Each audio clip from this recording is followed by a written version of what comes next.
Ce mercredi soir était on ne peut plus ordinaire. Nous avions mangé ces pâtes au citron et au capre que Camille prépare si bien, un plat que je lui avais réclamé au moins une douzaine de fois en 50 ans. Il est délicieux. La vaisselle était faite, le plan de travail essuyé, et le fond du verre de vin rouge avait été remis dans la bouteille parce que c'est le genre de personne que je suis à 21 h un mercredi, pas forcément exaltant, juste ordonné. Camille était sur le canapé quand je suis sorti de la cuisine, les pieds repliés sous elle, un plaid sur les genoux, son téléphone dans une main et une infusion à la camomille dans l'autre. La lampe derrière elle baignait la pièce dans cette lueur feutrée qui donne l'impression que tout est plus paisible qu'il ne l'est en réalité. En 5 ans, nos mercredis soirs ressemblaient presque tous à cela, et ce n'était pas une plainte, c'est juste la sensation d'une routine confortable vue de l'intérieur. Je me suis assis à côté d'elle, sans cérémonie, simplement comme on s'assoit quand c'est son canapé, sa femme et sa vie. Mon bras s'est posé sur le dossier derrière ses épaules et j'ai tendu la main pour écarter une mèche de cheveux de son visage parce qu'elle l'a gêné et parce que c'est ce que je fais toujours. Tout était normal, empilé. Comme des bûches bien rangées, puis elle a bougé. Pas brusquement, et c'est ce qui me revient sans cesse, ce n'était pas un geste réactif, rien qui traduisait de la fatigue ou de l'irritation comme on le ferait en cas de migraine. Elle s'est simplement ajustée, a posé son mug sur la table d'appoint comme pour créer une petite barrière, puis s'est installée un peu plus loin sur le coussin. C'était délibéré, de ce genre de délibéré qui demande une demi-seconde de décision avant le mouvement. Elle ne m'a pas regardé quand elle a parlé. J'ai réfléchi, a-t-elle dit d'une voix calme, conversationnelle, la voix de quelqu'un qui annonce une nouvelle plutôt que de chercher la bagarre. Je dois protéger mon énergie de façon plus intentionnelle et je ne veux plus accorder de proximité à ceux qui ne s'en sont pas montrés dignes ces derniers temps. La pièce n'a pas changé, la lampe continuait de briller, la télévision était toujours en sourdine à l'autre bout du salon, mais quelque chose a basculé dans l'atmosphère, comme la pression qui chute avant l'arrivée d'une tempête. On ne le voit pas, on le ressent juste quelque part au fond de la poitrine. Je suis resté immobile un instant, pesant ces mots, ceux qui ne s'en sont pas montrés dignes, ici, dans notre salon, un mercredi après les pâtes au citron que je lui avais demandé de cuisiner. Protéger ton énergie, ai-je répété, non pas comme une question, mais pour lui renvoyer ces mots. Même, a-t-elle fait en regardant son téléphone. Qu'est-ce que ça veut dire exactement? Elle a eu un petit haussement d'épaule. J'ai juste réfléchi à ce que j'investis dans mes relations et si c'est réciproque, j'ai besoin d'être plus sélectif sur la destination de ma proximité. La destination de ma proximité. Son profil me disait tout, la mâchoire contractée, la légère tension autour de ses yeux alors qu'elle s'attendait à ce que je proteste. Quand je ne l'ai pas fait, quand j'ai juste dit, d'accord, il y a eu une brève lueur d'autre chose, de la surprise. Peut-être, ou une légère déception que ce premier échange ne se soit pas déroulé comme elle l'avait répété. D'accord, a-t-elle dit, si c'est ton choix. Elle s'est replongée dans son téléphone. Quelques minutes ont passé, puis je me suis levé pour chercher un verre d'eau à la cuisine. En revenant dans l'embrasure de la porte, je l'ai vu taper un SMS frénétiquement, un petit sourire privé relevant le coin de sa bouche, un sourire qui n'avait rien à voir avec moi ou avec la pièce, le sourire de quelqu'un qui fait un rapport. Elle a terminé, a posé son téléphone face contre terre et a repris sa lecture. Je me suis assis dans le fauteuil à l'autre bout de la pièce au lieu de retourner sur le canapé. Elle ne l'a pas remarqué. C'est ce qui m'a hanté en montant l'escalier plus tard. Pas la phrase, pas la distance, mais le fait qu'elle n'ait pas remarqué où je m'étais assis. Son repositionnement visait à établir un principe, pas à me viser spécifiquement. Protéger ton énergie, soit, mais on ne répète des répliques que lorsque quelqu'un d'autre les a écrites pour vous. Le lendemain matin, elle est descendue comme si le mercredi n'avait pas existé, sans aucune lourdeur résiduelle, sans un regard en biais pour voir comment j'encaissais le coup. C'était juste Camille à 7h15 un jeudi, dans sa tenue de travail, versant le café avec l'efficacité de quelqu'un qui a une journée chargée et rien à revisiter. Pour elle, la chose avait été dite, le message était passé et nous passions à la phase suivante. La phase suivante, il s'est avéré, était une liste.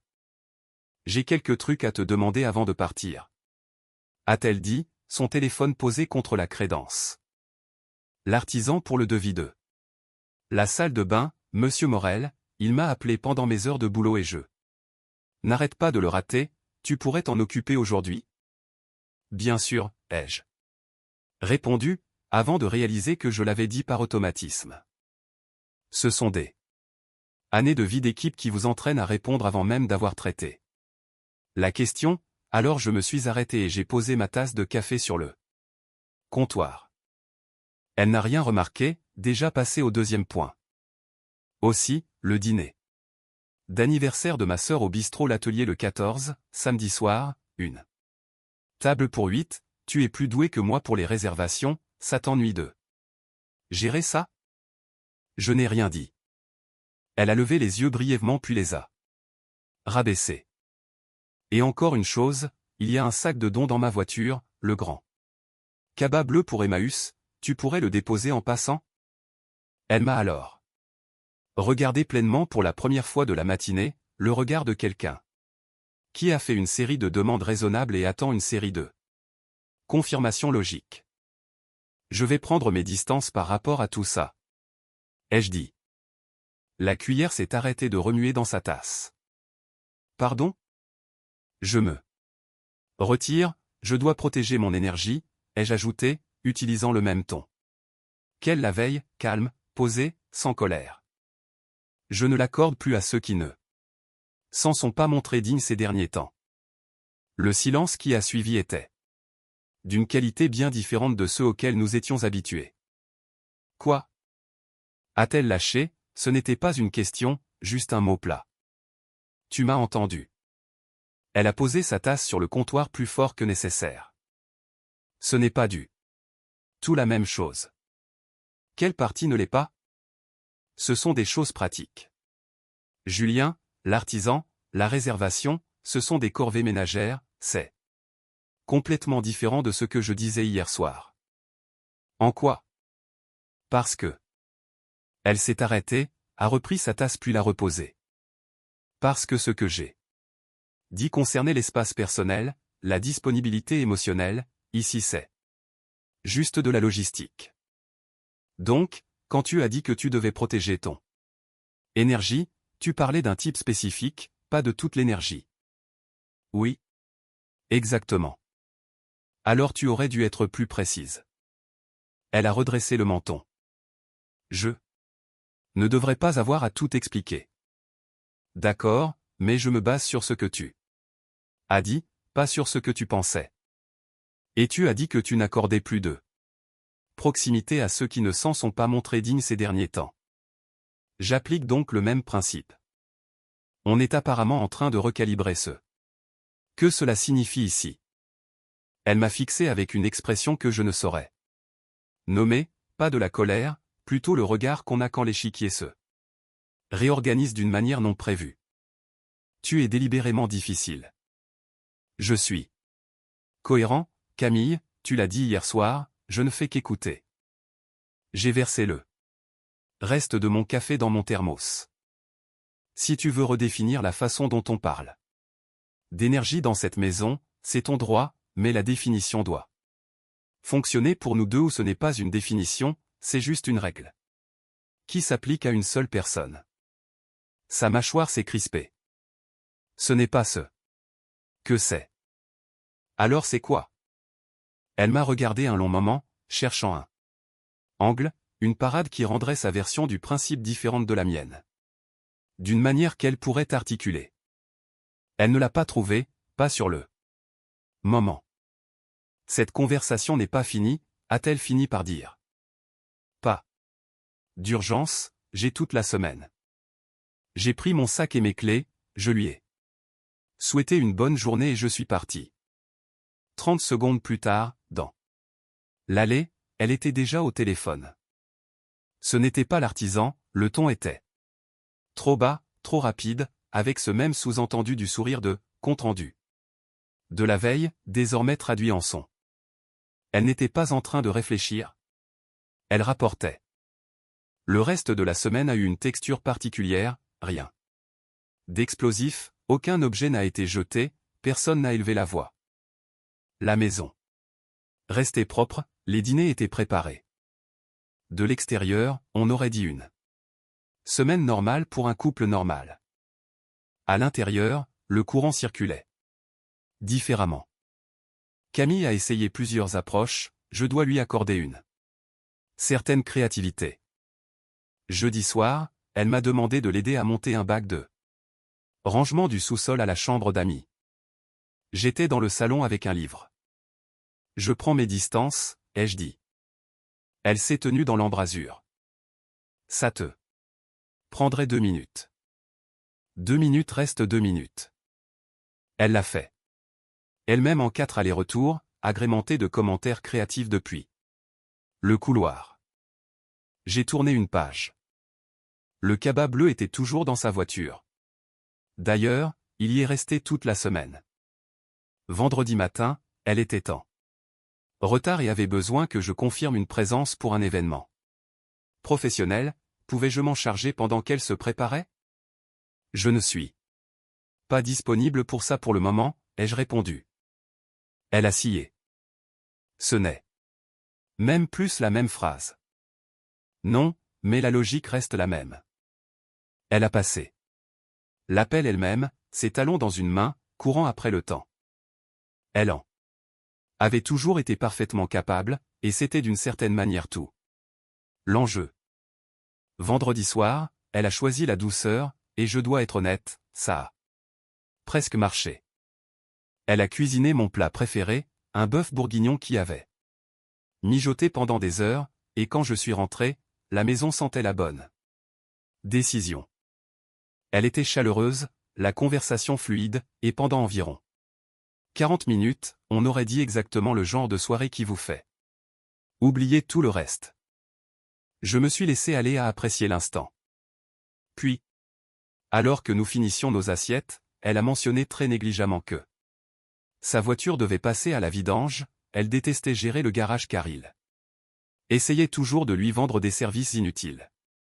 Est-ce que je pouvais appeler et gérer la discussion quand elle la déposerait? Je l'ai regardé de l'autre côté de la table. Je prends mes distances, ai-je dit, 4 mots. Quelque chose a changé dans ses yeux, pas de la colère cette fois, quelque chose de plus silencieux. Elle a posé son verre de vin avec précaution et m'a regardé. Avec une expression qui contenait un peu de calcul, et sous le calcul, la première vraie trace d'inquiétude. Tu ne vas pas faire ça éternellement? A-t-elle dit. Probablement pas, mais je le fais maintenant. Elle s'est levée et a commencé à débarrasser, et la chaleur de la soirée était toujours techniquement présente mais plus ténue, comme une couche de vernis usé par endroit. Nous avons regardé la télé après, assis à cette distance prudente qui était devenue notre réglage par défaut. Samedi après-midi, je faisais la lessive. Détail important, notre buanderie partage un mur très fin, avec la terrasse arrière. Un samedi normal, cela n'aurait eu aucune importance. Mais Camille était là-bas avec Noémie, son amie qui habite 2 rues plus loin. Et Stéphanie était en haut-parleur sur le téléphone. Je suis entré pour changer une machine et leur voix passait si clairement que je suis resté là, un linge humide entre les mains, à écouter. C'est Stéphanie qui parlait. Il ne tiendra pas, disait-elle, de la voix de celle qui a décidé d'être l'experte en la matière. Les hommes ne tiennent jamais, ils craquent parce qu'ils détestent le malaise plus qu'ils ne détestent l'injustice. Garde le cap. Il a dit qu'il prenait ses distances, pour l'appel au garage hier soir, a dit Camille, puis elle a fait une pause. Je lui avais préparé son plat préféré. J'ai entendu. Stéphanie, patiente, de cette patience qu'un coach adopte juste avant d'expliquer une évidence.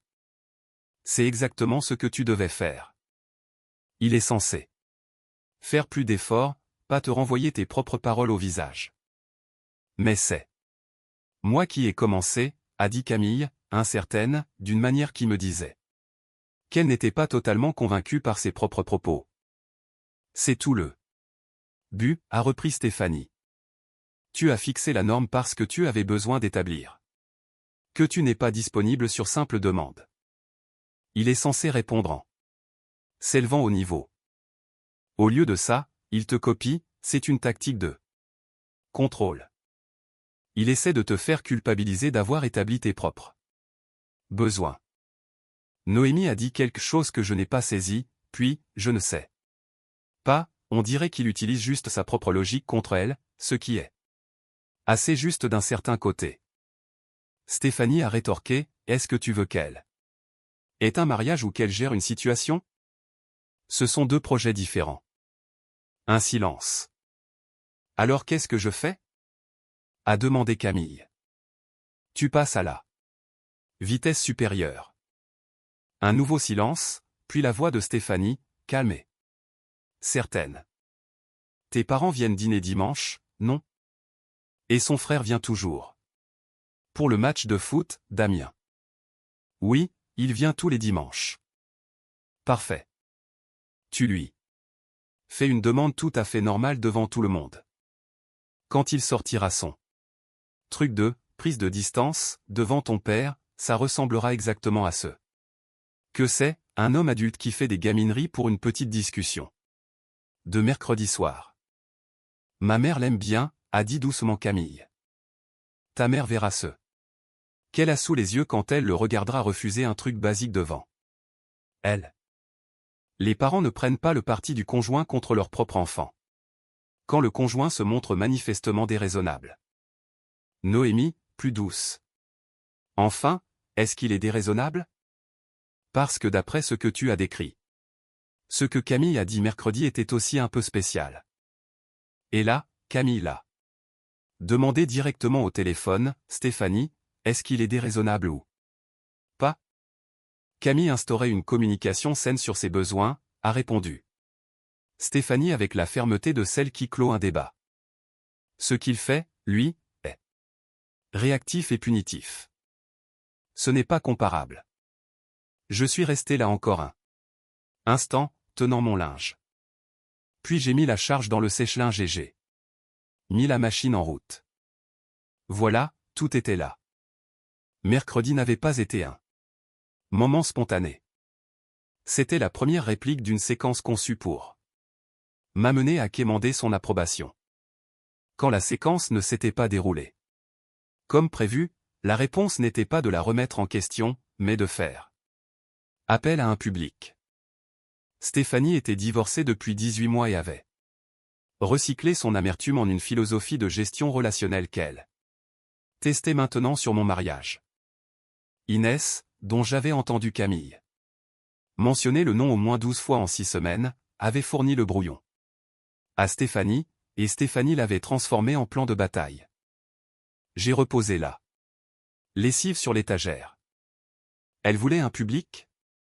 Très bien.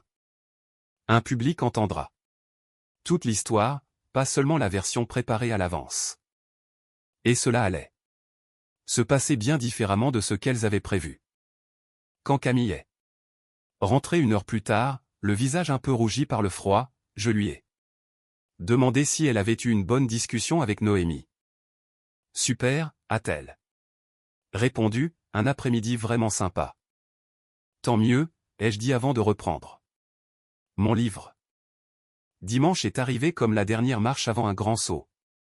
Inévitable. J'avais bien dormi, ce qui en dit long. Camille était debout plus tôt que d'habitude. Quand je suis descendu à 7 heures, les plans de travail étaient plus propres qu'ils ne devaient l'être et elle avait une liste sur son téléphone. L'énergie de quelqu'un qui prépare une scène. Damien est arrivé à 14 heures, comme d'habitude, avec une petite glacière de bière et le Maillot d'une équipe dont la saison était déjà finie. Il parlait avant même d'avoir franchi la porte, c'est la personne la moins compliquée que je connaisse. Il m'a tendu une bière, s'est affalé sur le canapé et a regardé la télé. Le match commence à 14h30, a-t-il dit, dis-moi que la journée se passe bien. Semaine compliquée, ai-je répondu. Il m'a regardé de côté. À quel point? Tu verras. Il a pris une longue gorgée de bière avec l'expression d'un homme qui a appris que quand son grand frère dit « tu verras », la seule réponse est de bien s'installer. Camille est sortie de la cuisine. L'air parfaitement à l'aise, chaleureuse avec Damien, lui demandant des nouvelles de son travail, lui touchant le bras quand il disait quelque chose de drôle. Rien dans son attitude ne laissait présager ce qui allait suivre. Si vous n'aviez pas prêté le genre d'attention que je prêtais toute la semaine, vous auriez pensé, voilà une femme qui profite de son dimanche. À 15h45, alors que l'avant-match se terminait et que Damien attaquait sa deuxième bière, elle est entrée dans le salon depuis la cuisine. Elle s'est assise sur la coudoir du canapé près de Damien, proche de lui, bien en vue pour nous deux, parfaitement cadrés. Décontracté, domestique, sous témoin. Julien, a-t-elle dit de la même voix qu'elle avait utilisée jeudi matin. J'ai oublié de prendre quelques trucs pour le dîner. Ça t'ennuierait d'aller faire un saut au Monoprix? Juste de la crème liquide et le pain de campagne de leur boulangerie.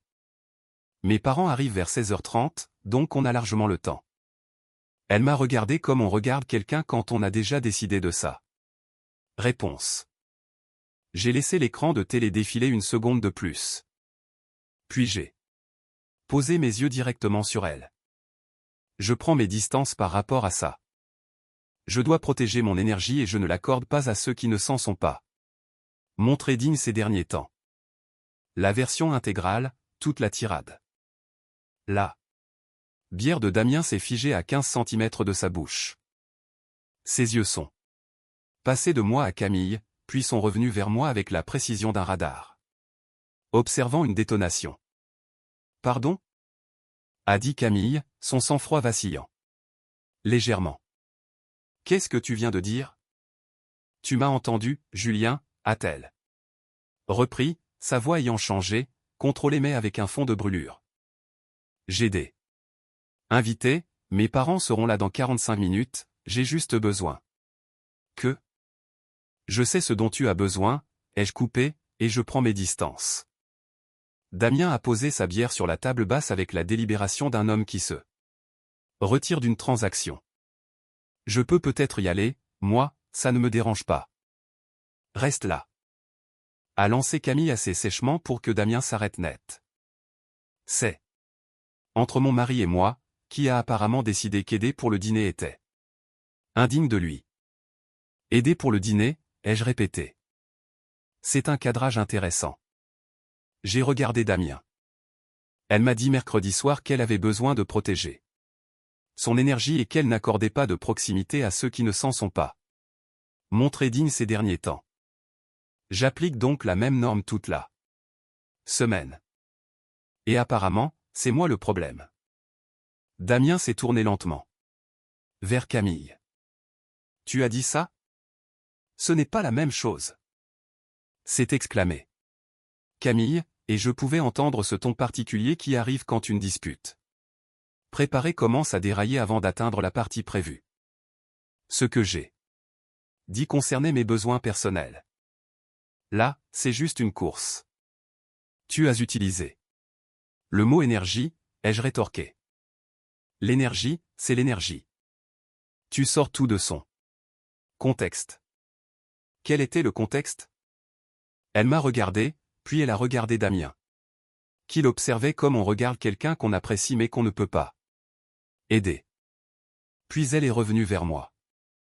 Tu fais ça exprès, a-t-elle dit, devant Damien. Je fais ça parce que c'est dimanche chez nous et que Damien se trouve être là.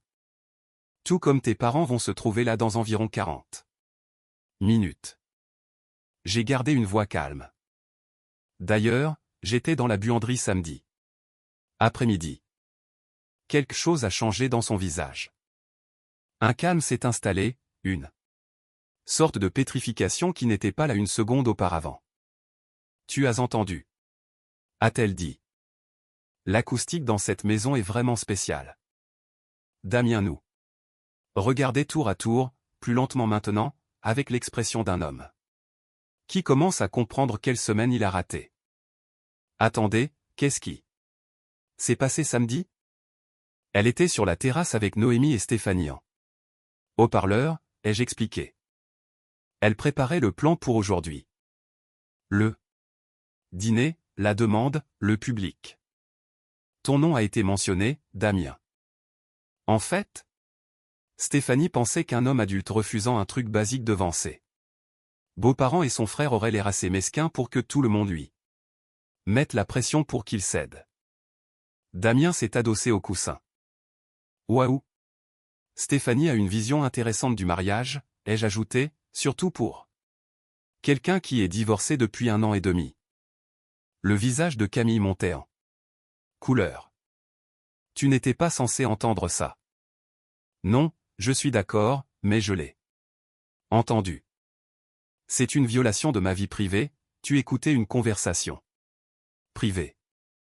J'étais en train de faire ma lessive dans la buanderie, qui partage un mur avec la terrasse. J'ai laissé planer le silence. Je n'ai pas cherché à écouter, mais une fois que je l'ai entendu, je n'allais pas faire comme si ce n'était pas le cas. Elle a cherché du soutien du côté de Damien, ou au moins de la neutralité, mais il fixait le sol avec l'expression d'un homme qui a une opinion bien arrêtée mais qui combat l'instinct de la partager. La porte d'entrée s'est ouverte. Françoise est entrée en portant un plat à gratin couvert, suivi de Jean-Pierre avec 2 bouteilles de vin. Ils se sont tous deux arrêtés dans le vestibule en sentant l'électricité dans l'air. Françoise a posé son plat sur la console et nous a regardés tous les 3 sans parler. On arrive au mauvais moment? A demandé Jean-Pierre. Non, a dit Camille d'une voix qui signifiait oui. En fait, vous tombez bien. Maman, peut-être que tu peux m'aider à expliquer à Julien que quand ta femme te demande d'aller chercher quelque chose pour le dîner, la bonne réponse n'est pas de dire que tu protèges ton énergie. Françoise m'a regardé. Pourquoi est-ce que tu protèges ton énergie de ta femme? Parce qu'elle m'a dit mercredi soir qu'elle avait besoin de protéger la sienne de moi, ai-je répondu. Ses mots exacts étaient qu'elle n'accordait plus de proximité à ceux qui ne s'en sont pas montrés dignes ces derniers temps. Je suis juste quelqu'un, dans ce cadre-là, alors je me suis dit que la règle s'appliquait dans les 2 sens. Jean-Pierre a posé les bouteilles de vin sur la table d'entrée avec un contrôle méticuleux qui suggérait qu'il utilisait ce mouvement pour réfléchir. Elle a dit ça mercredi soir après le dîner? Françoise s'est tournée vers sa fille avec une expression que je n'avais vue qu'une poignée de fois en 5 ans, pas de la colère, mais de la reconnaissance et de la déception mêlée. Camille, a-t-elle dit doucement, utilisant son prénom entier, celui qu'elle réserve aux choses sérieuses. À quoi tu pensais? J'établissais une limite, a dit Camille, la certitude dans sa voix s'étiolant, devenant plus cassante, sur mes besoins dans cette relation. En disant à ton mari qu'il n'est plus qu'une simple connaissance? Ce n'était pas le but. C'est ce que tu as dit, lui a rappelé Jean-Pierre, sans méchanceté, juste comme un homme qui énonce un fait. Françoise a légèrement plissé les yeux et a prononcé le nom d'Inès, pas comme une question, mais comme un constat. Ça fait 2 mois que je t'entends parler de cette femme, a-t-elle dit. Tout ce qu'elle dit, tu le rapportes à la maison comme si c'était une instruction. Depuis combien de temps est-elle séparée de son mari? La mâchoire de Camille s'est serrée. Ce n'est pas pertinent. C'est pourtant très pertinent, a dit Jean-Pierre.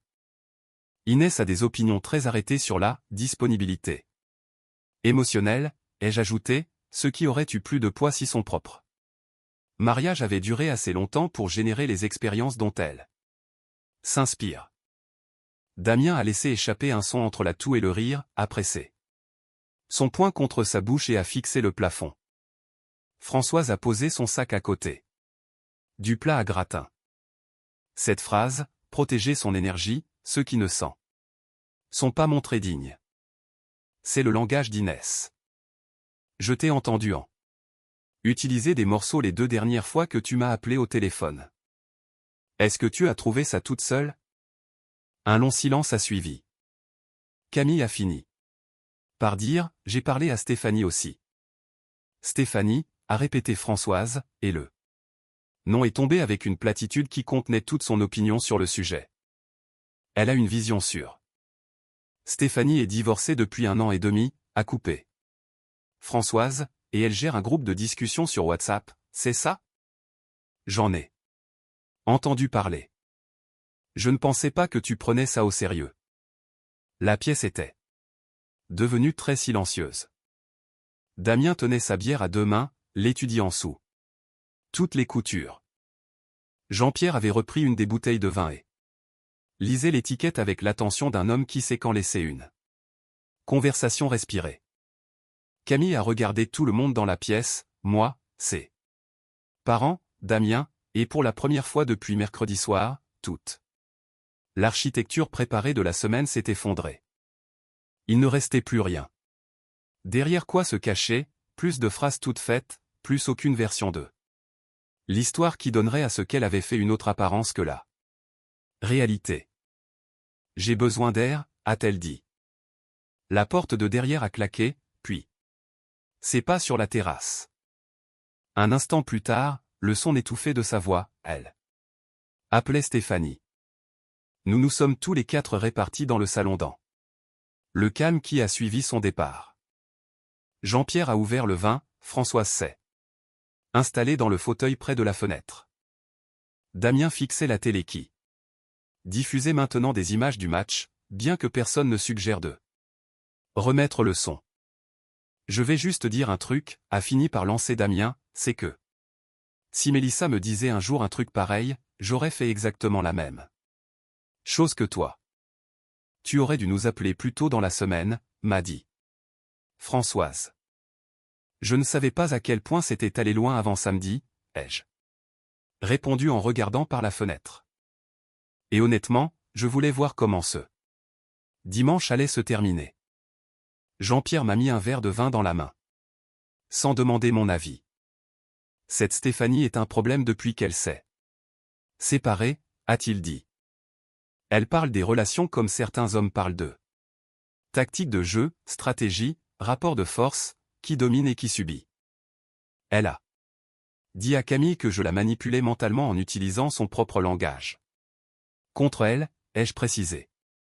Jean-Pierre a émis un son qui communiquait son mépris sans besoin de mots. Ne laisse pas la fierté t'empêcher de faire un pas vers elle, m'a dit Françoise en me fixant. Si elle revient prête à vraiment discuter. Si elle revient prête à discuter, je serai là, ai-je promis. Damien a remonté le volume du match juste assez pour que nous ayons quelque chose à ne pas regarder. Le vin était bon. Environ 20 minutes plus tard, la porte arrière s'est rouverte. Camille est revenue du froid, les joues rouges et les yeux gonflés d'une manière qui ne devait rien au vent. Elle était partie chercher des renforts et était revenue les mains vides. Elle s'est assise à la table de la cuisine, les 2 mains à plat sur la surface, les regardant fixement. Elle ne jouait plus la comédie du sang-froid qu'elle avait maintenue toute la semaine. Je dois vous dire ce qui s'est réellement passé, a-t-elle commencé. Tout le monde s'est figé, Françoise dans son fauteuil, Jean-Pierre près du comptoir, Damien tenant sa bière. Je me suis assis en face d'elle. Assez près pour l'entendre, assez loin pour voir son visage. Elle m'a regardé. Il y a 6 semaines, Inès a commencé à me parler au déjeuner de ce qu'elle appelle la distance intentionnelle, l'idée que si on est toujours chaleureux et disponible dans une relation, le partenaire finit par ne plus y voir de valeur, et que retenir sa proximité crée de la reconnaissance. Elle a fait une pause. J'ai trouvé ça intéressant au début, comme une théorie, quelque chose à méditer, pas forcément à appliquer. Elle a regardé ses mains. Et puis, j'ai pensé. J'étais fatigué, le boulot me pesait. Je cherchais quelque chose pour expliquer un sentiment que je n'arrivais pas à nommer, et le cadre d'Inès m'a donné un langage pour ça, même si ce sentiment n'avait probablement rien à voir avec toi. Doucement, probablement rien à voir avec nous. D'accord, ai-je dit. Stéphanie est allée plus loin, elle a ce groupe de discussion qu'elle appelle standard uniquement, ce qui aurait dû être un signe d'alerte. Elle y partage des scripts, de vrais textes, des phrases toutes faites à utiliser dans des situations spécifiques pour instaurer une dynamique de pouvoir. La phrase que j'ai utilisée mercredi soir, l'histoire de l'énergie, de ne pas l'accorder à ceux qui ne l'ont pas mérité. C'était le texte de Stéphanie. Écrit dans mes notes sur mon téléphone 2 jours avant que je te le dise, et que je gardais sur moi comme un outil. Françoise a eu un petit soupir. Jean-Pierre fixait la fenêtre de la cuisine. Le plan pour ce dimanche était entièrement l'idée de Stéphanie, a-t-elle poursuivi. Elle a dit que de faire intervenir la famille, de faire une demande devant Damien et mes parents créerait assez de pression sociale pour que tu cèdes, parce qu'aucun homme ne veut passer pour un mesquin devant les gens qu'il respecte. C'était dit à plat. Sans fioriture. J'étais mal à l'aise dès le départ, mais je me suis convaincu que c'était juste de la stratégie, ce qui est un mot poli pour quelque chose qui ne l'est pas du tout. Elle a levé les yeux vers moi. Je l'ai appelée depuis le jardin à l'instant. Elle m'a dit de ne pas lâcher, que tu me manipulais en utilisant mon langage et que mes parents finiraient par comprendre si je restais ferme. Courte pause. Je lui ai dit que j'en avais fini avec son groupe et avec ses appels. Elle m'a dit que je faisais une erreur. La voix de Camille n'a pas tremblé. J'ai raccroché. J'ai appelé Inès aussi, elle était surtout confuse, je ne pense pas qu'elle réalisait jusqu'où c'était allé. Elle m'a alors regardé droit dans les yeux, sans détour. Je ne veux pas mener une stratégie contre mon mari. Je veux être marié avec toi. Et je suis désolé d'avoir laissé quelqu'un me convaincre que ces deux choses étaient compatibles, parce qu'elles ne le sont pas. Et je crois que je le savais au fond de moi, j'ai juste fait semblant de ne pas le savoir pendant un moment. J'ai regardé son visage, son vrai visage, pas la version composée qu'elle portait depuis mercredi, et j'ai repensé à ce qu'avait été cette semaine. Ce n'était pas une dispute, pas une crise, juste un mauvais scénario dans la bouche d'une personne bien, jusqu'à ce que quelqu'un lui tende un miroir. J'ai tiré la chaise à côté d'elle et je me suis assis. Pas de discours, juste ça. Françoise a expiré bruyamment, un son de soulagement. Jean-Pierre s'est détourné de la fenêtre. Qu'est-ce que tu ressentais vraiment? Ai-je demandé, avant tout ça, avant Inès. Elle a gardé le silence un instant. Je ne sais plus vraiment, c'est la vérité. Je crois que j'étais juste épuisé. Que j'en ai fait une montagne. J'ai emprunté l'histoire de quelqu'un d'autre et j'ai essayé de m'en vêtir. Alors c'est ça qu'on va tirer au clair, ai-je dit. Juste nous deux, sans le groupe WhatsApp. Depuis la porte, Damien s'est raclé la gorge, le son d'un homme qui est resté immobile trop longtemps et qui veut revenir à la vie. Je ne veux pas interrompre ce moment manifestement crucial. A-t-il dit, mais ce gratin sent divinement bon, et j'ai fourni un soutien émotionnel silencieux pendant environ 2 heures, ce qui, je crois, devrait me valoir quelque chose. Françoise a éclaté de rire. Le rire a traversé la pièce. Comme une fenêtre qu'on ouvre, soudain et réel, le premier moment de détente absolue depuis qu'elle avait franchi la porte. Les épaules de Jean-Pierre sont descendues d'un cran. Quelque chose dans ma propre poitrine a fait de même. Prépare la table, a dit Françoise à Damien. Avec plaisir, a-t-il répondu, enfin. Une tâche que j'ai méritée. Nous avons dîné. Le gratin de Françoise était excellent. La crème liquide qui n'était jamais arrivée du Monoprix s'est avérée inutile, le plat n'en avait pas besoin. Damien a repris 2 fois du gratin et a commenté le match qu'il avait en grande partie raté. Jean-Pierre a parlé d'un projet de rénovation de terrasse, et le poids de la journée est devenu gérable. Après le départ de ses parents et celui de Damien une demi-heure plus tard. Après qu'il a serré Camille dans ses bras avec la maladresse sincère d'un homme qui ne gère pas bien les sentiments mais qui voulait marquer le coup, nous sommes retrouvés seuls pour la première fois depuis mercredi. Le silence avait une texture différente de celui des 4 jours précédents. Ce n'était plus 2 personnes évitant soigneusement un sujet, c'était juste du calme. Camille était assise sur le bord du lit quand je suis monté, elle s'était changée, les cheveux lâchés, l'air épuisé. Pas d'une mauvaise façon, mais de cette façon qu'on a après que quelque chose de nécessaire soit enfin arrivé, emportant la tension avec lui. Combien de temps tu aurais tenu? A-t-elle demandé. Honnêtement, je ne sais pas, mais je n'allais pas m'arrêter avant ce dimanche. Parce que tu as entendu samedi. À cause de samedi, bien sûr, mais aussi parce qu'il fallait que ça aille jusqu'au bout du chemin. Je me suis assis de mon côté du lit face à elle.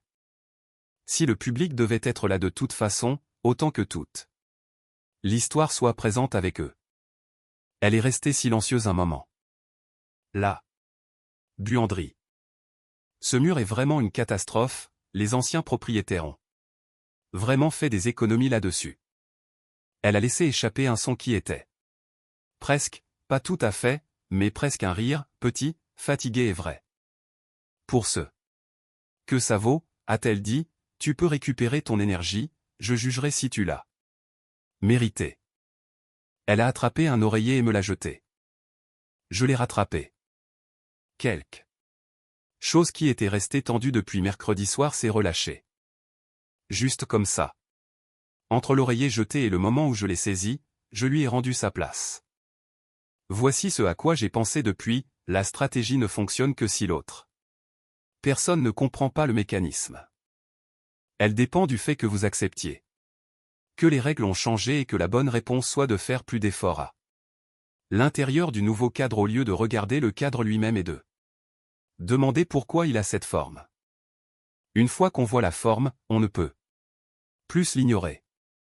Une fois que les 2 personnes appliquent la même logique, la logique s'effondre parce qu'il n'a jamais été question d'énergie, de proximité ou de mérite. C'était une carte pour faire d'une personne le centre de gravité. Et de l'autre celle qui gravite autour. Ce qu'ils n'avaient jamais prévu dans leur modèle, c'était la possibilité que l'autre personne soit simplement attentive. Nous n'allions pas être des adversaires. Nous l'avions tous les deux dit au cours d'un dimanche qu'aucun de nous n'avait apprécié. Nous l'avions dit devant des gens que nous aimions tous les deux, dans un langage sur lequel aucun de nous ne pourrait revenir, ce qui donne aux choses un poids qui dure. Camille s'est endormie avant moi, sur le côté, comme elle dort toujours, et la chambre a retrouvé son calme ordinaire. La semaine ressemblait à quelque chose de terminé. De la façon dont les choses le sont quand elles ont été véritablement résolues. Et pas seulement mises de côté. Ça me suffisait. 4 mois plus tard, par un samedi matin de début d'été, j'étais sur la terrasse avec mon café. Le quartier faisait ce que font les quartiers lyonnais au début de l'été, il s'engageait pleinement, avec cette chaleur qui ne s'excuse pas. L'arbre au fond du jardin était passé de ce vert presque trop tendre des nouvelles feuilles au vert profond et posé d'une saison qui sait ce qu'elle fait. Le café était celui de qualité supérieure que j'avais commencé à acheter après que Camille m'ait fait remarquer qu'on dépensait plus en vin qu'en café, ce qui était une répartition indéfendable. Elle est sortie sur la terrasse avec un 2e mug, préparé.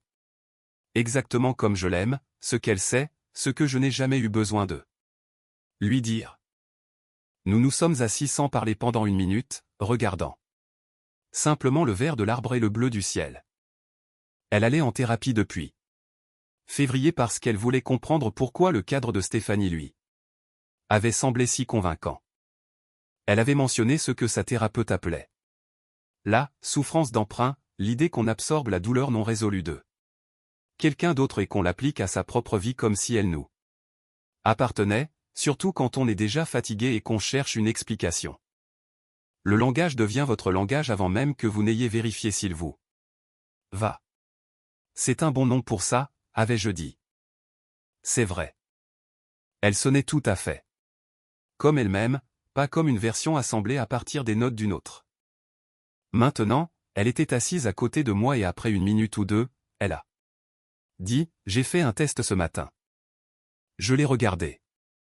Elle souriait déjà, ce sourire particulier de quelqu'un qui détient une nouvelle qu'il garde pour lui. Depuis quelques heures en attendant le bon moment.